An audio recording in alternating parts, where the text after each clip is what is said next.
minutes only, no? Yosh.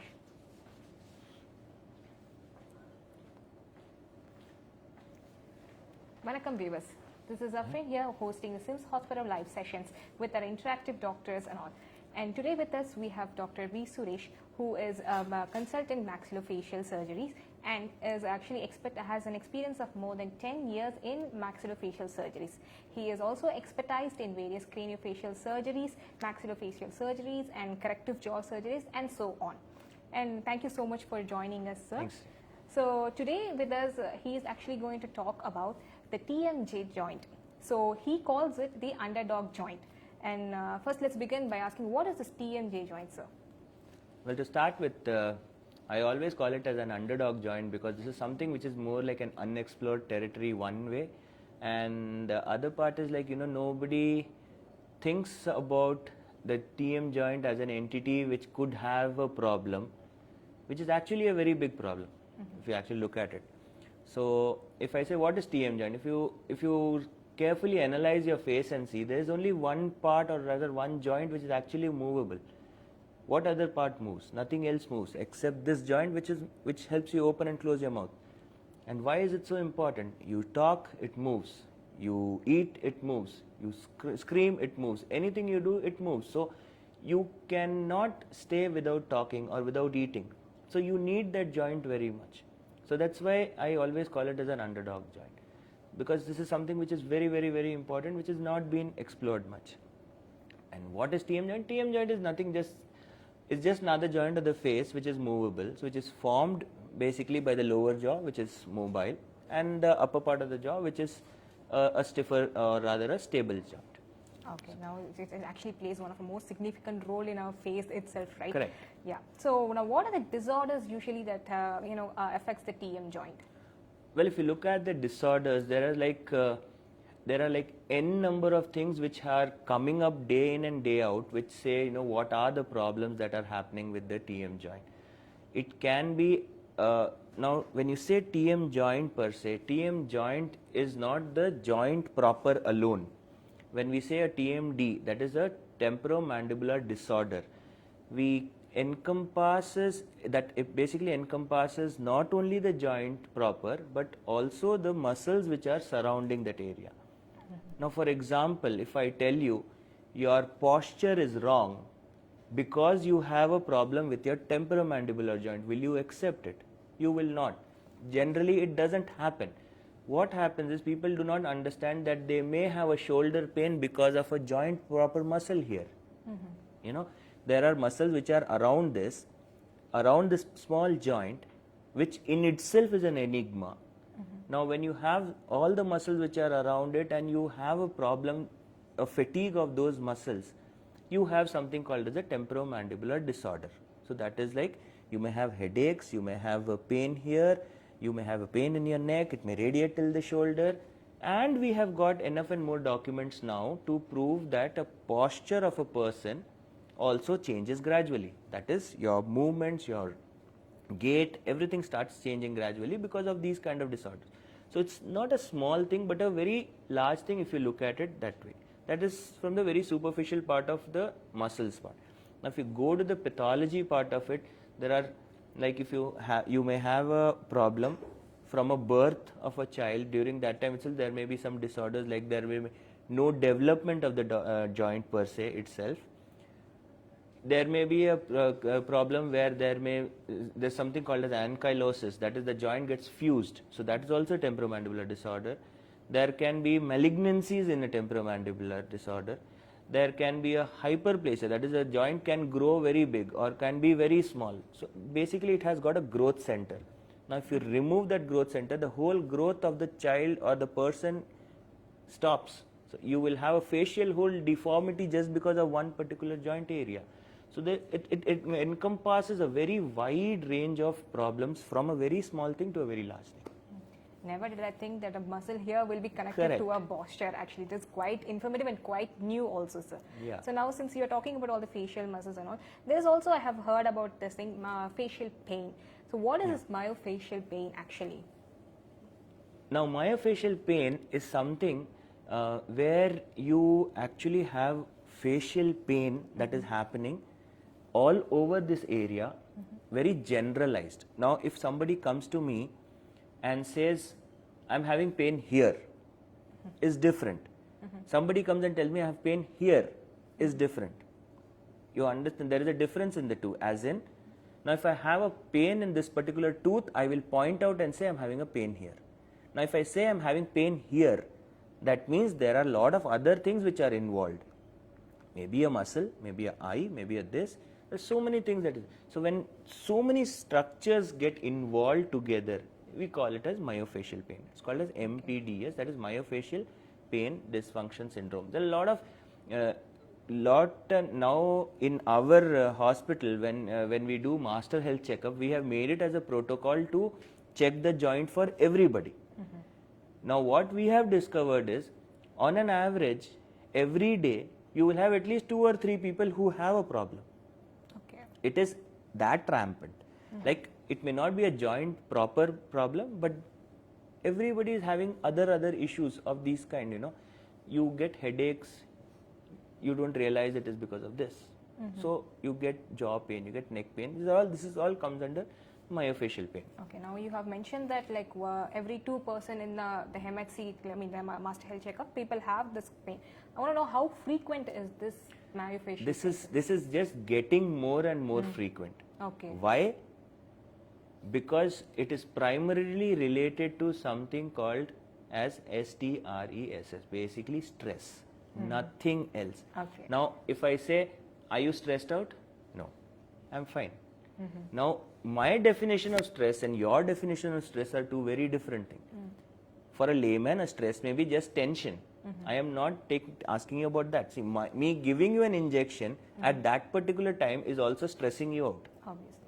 You understand? So, when these things pile up, when your stress levels increase, you start something called as clenching or grinding your teeth. Okay.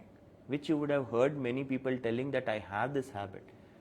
That, again, it's no rocket science. Imagine I am biting my teeth. My muscle is acting. Now, whole night I am doing this. What will happen to the muscle? It will get overworked. So, you start getting a myofascial pain. You get generalized pain. Like you go to the gym, you pick up dumbbells, you keep on doing it, your biceps start paining. That is because it's overworked. The same way this is happening. This gets overworked. Okay, now you just stressed. Like many times, even when we get angry, like palla kadikku pomo, like say palla kadikkaadinga appdi solli. Correct. So this is one of the reason actually that myofascial that pain has come up. Okay, sir. Now, other than stress, are there any other reasons why you have this myofascial pain?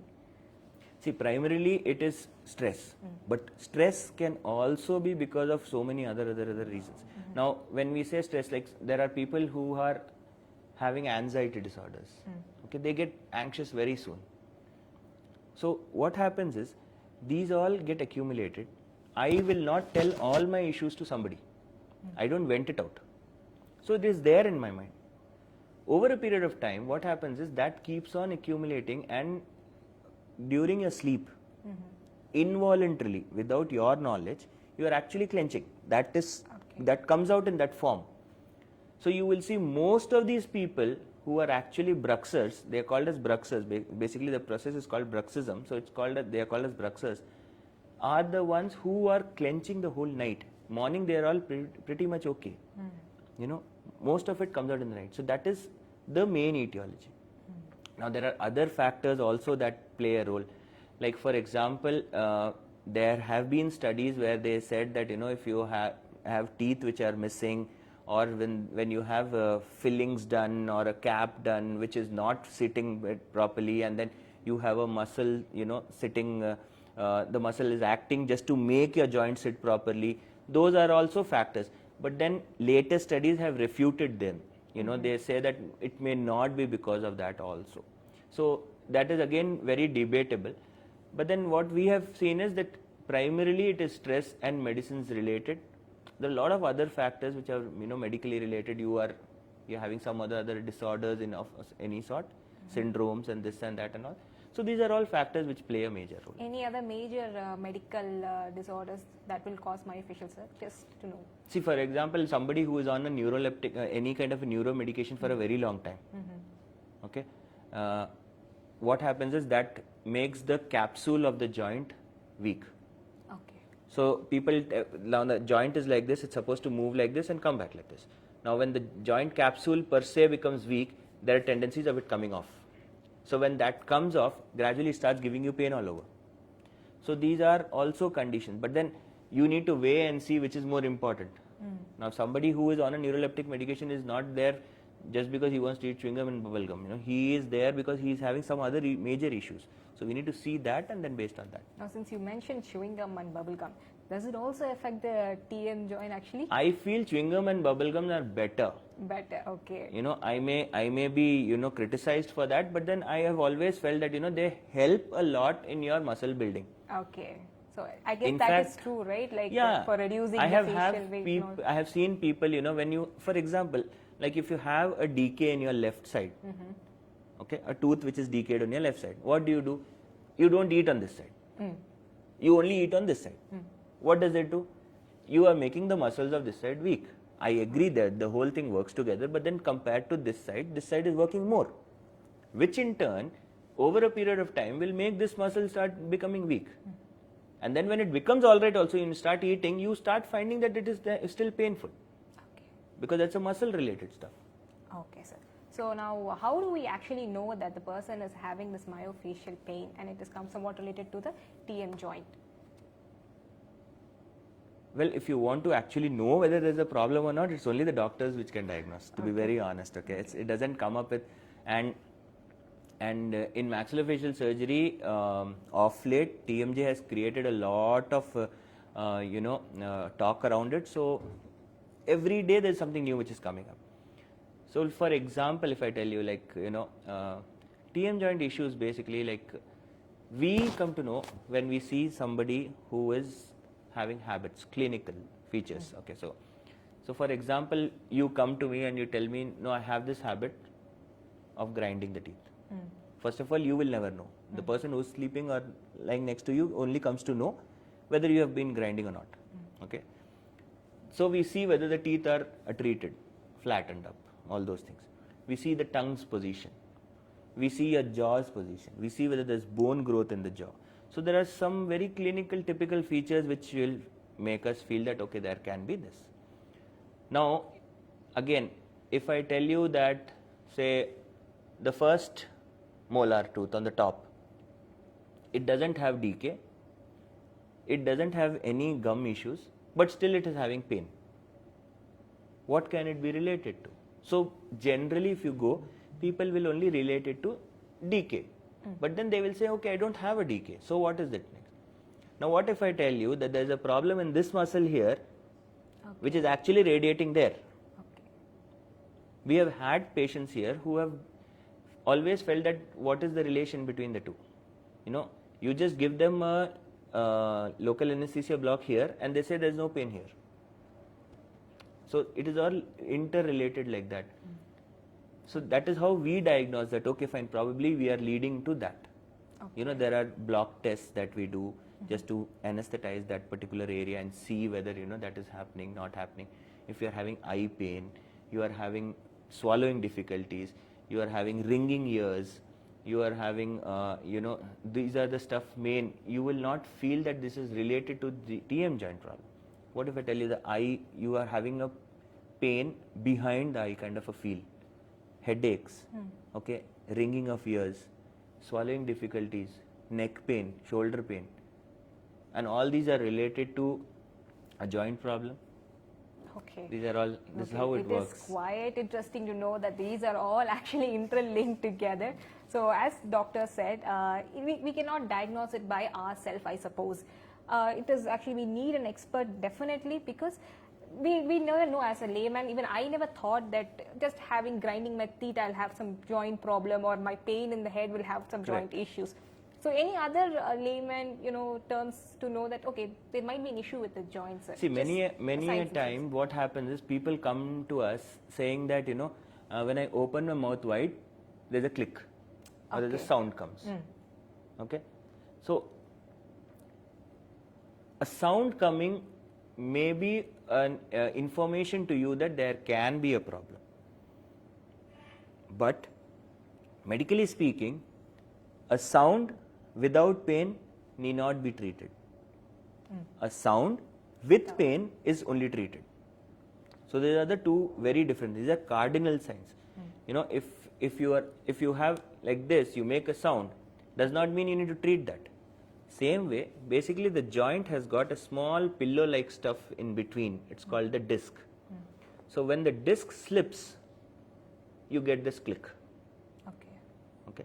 So there can be an early click, there can be a late click. There are a lot of different stuff in that, Okay, sir. which is not very easy for layman to understand. Understood. So that's why we generally rely more on clinical diagnosis than other things, because once it is then probably go ahead with an MRI or anything what is required. Now you have mentioned MRI, so I want to know what are the diagnostics tools to understand that there is some issues with my TMJ joint. Again, clinical features first, most important. The best thing of a TM joint problem to understand is sit with the patient, talk to the patient. Give that time to that patient. You need to know a lot about the history, only then you get to know what is there, what is not there. One. Second thing, there are certain small tests, like as I told you first, the block test that you do just to check. You give anesthesia in one area and see whether this pain is coming there, not coming there, is settled, not settled.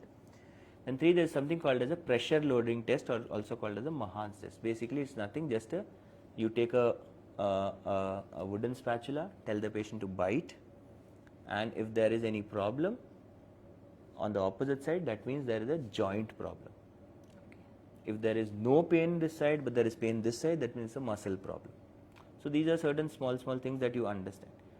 Okay, once you are done with these and then you say, okay, fine, yes, this person has a problem and we need to go in further to investigate.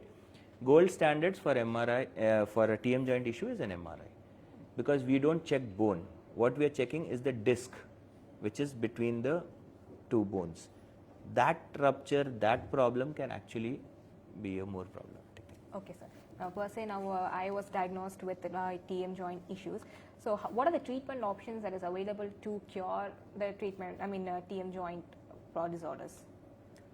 To start with, we always say, for example, once you have found out that okay, you're having a pain in the joint also along with the muscle pain, what we start with is basically a short course of painkillers, which is also actually an anti-inflammatory, because your muscle has been roughened up like crazy. So you need to get the muscles back to its kind of normal state first. So you give them a short course of painkillers, and then you start them on something called as a soft splint. Okay, basically it's just like a silicone stuff, which is a transparent thing, which comes either on your lower jaw or on your upper jaw based on the case.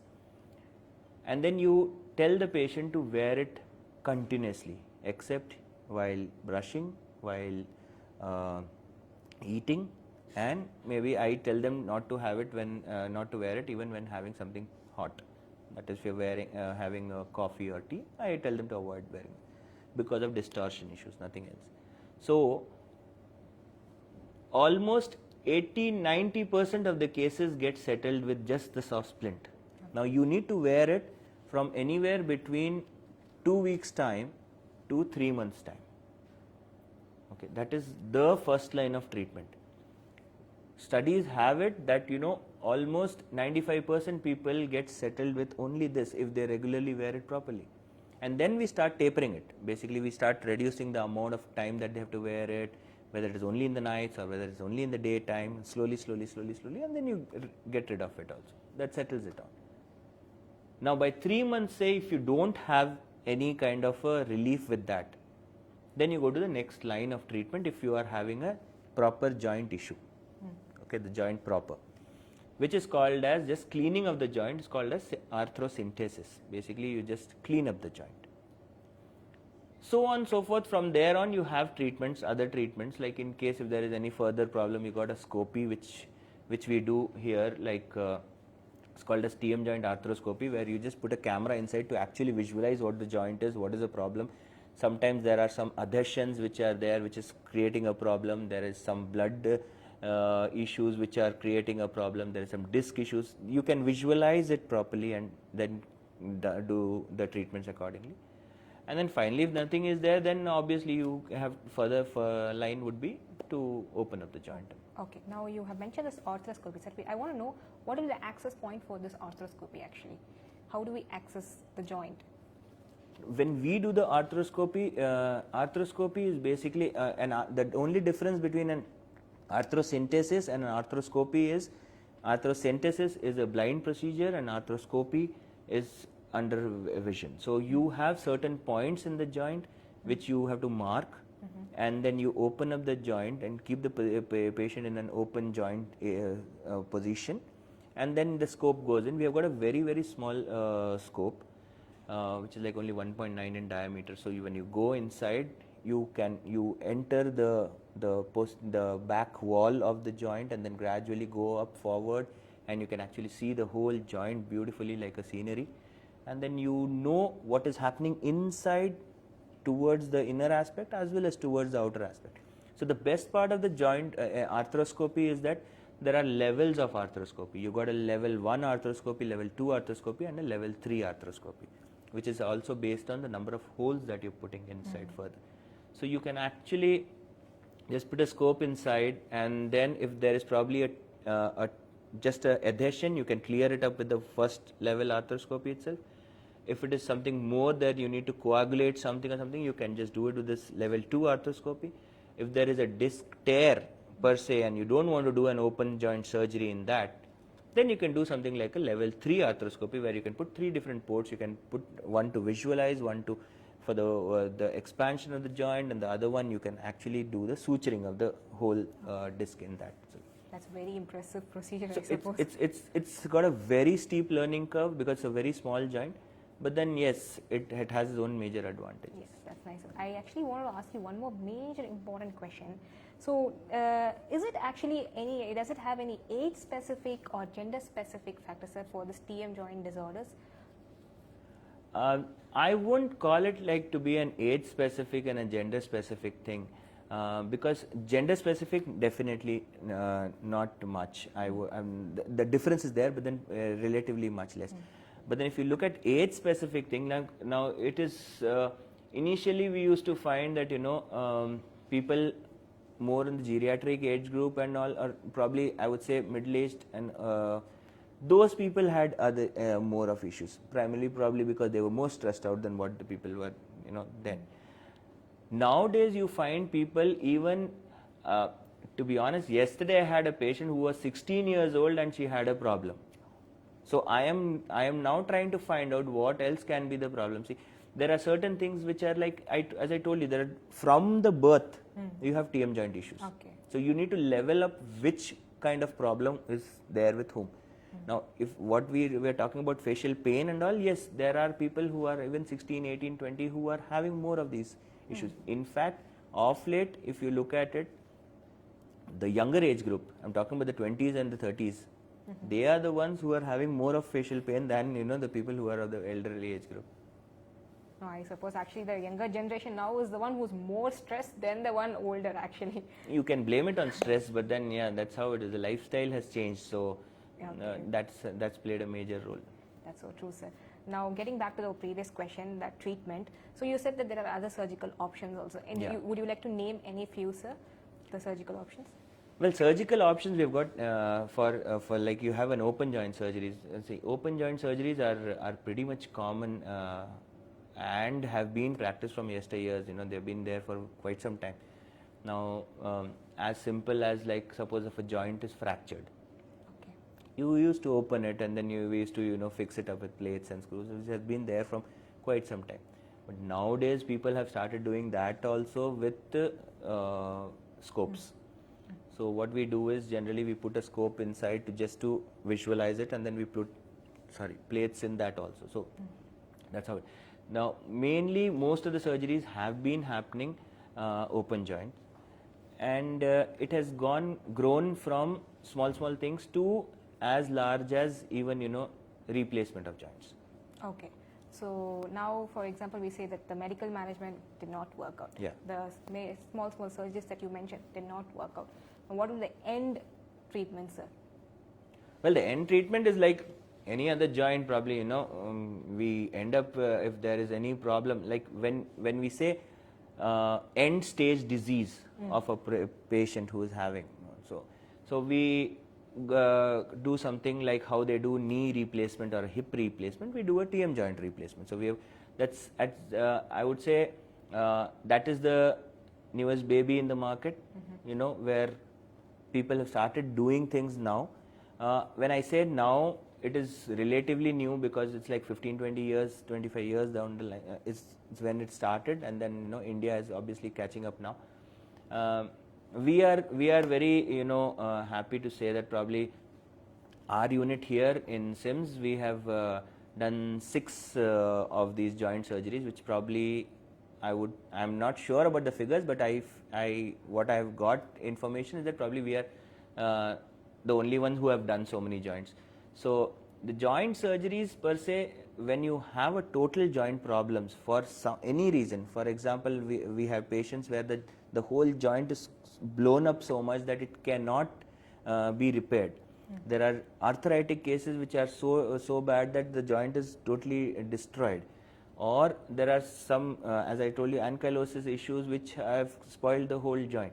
So those issues, we have been doing TM joint replacements on a regular basis now. Okay, sir. Now I would like to ask, so there are, for example, there's some person who doesn't understand that there is some issue with the joint and did not take the treatment, the required treatment. What will be the result for that person? Well, what happens is, it is again, just imagine this as a situation, okay? This is a joint, it is supposed to glide, move, which helps you open the mouth. Now, over a period of time, you yourself will start restricting your mouth opening because you get pain there. So from this, you start this, then this, you get this, you get this. So you will develop pain. That's the first cardinal sign, that you will develop pain. There will be restricted function, that is, you will not open your mouth much. So these are very important signs where you will start realizing, okay, there is something happening. Okay. That is when you start feeling that, okay, I'm not able, or certain people come up saying that when I'm eating, the only time when I'm having pain is when I'm eating.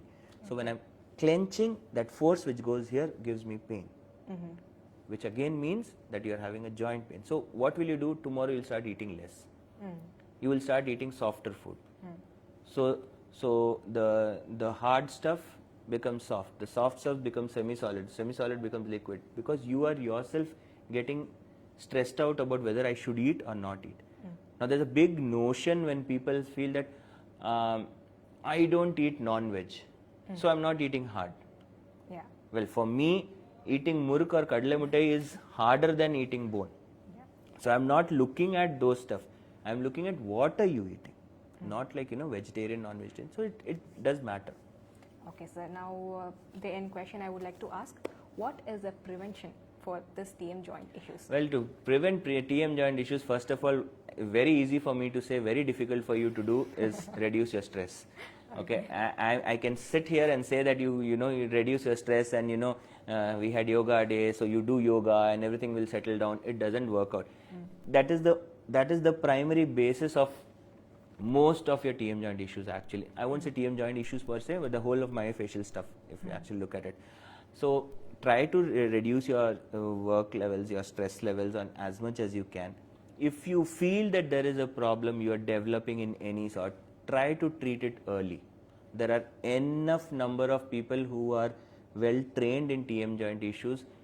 Go to them, make them, so that they know that they'll be able to guide you. It may just end up with just a soft splint and job is done. But if you leave it for a long time, yes, you are into trouble. Okay, sir. Thank you for that message. Actually, today's session was very, very informative, because you have touched one of the most underrated topic, which I never realized that, okay, my joint pain will be related to my head pain, eye pain and all. And thank you so much. So dear viewers, any of the symptoms that you get in your course of time, do consult the doctor, the necessary doctor, and get it treated as soon as possible. And thank you so much. This is Afrin and Dr. V Suresh signing off, and we'll meet up in the next session with much more informative doctor's ideas. Okay, thank you. Thank you.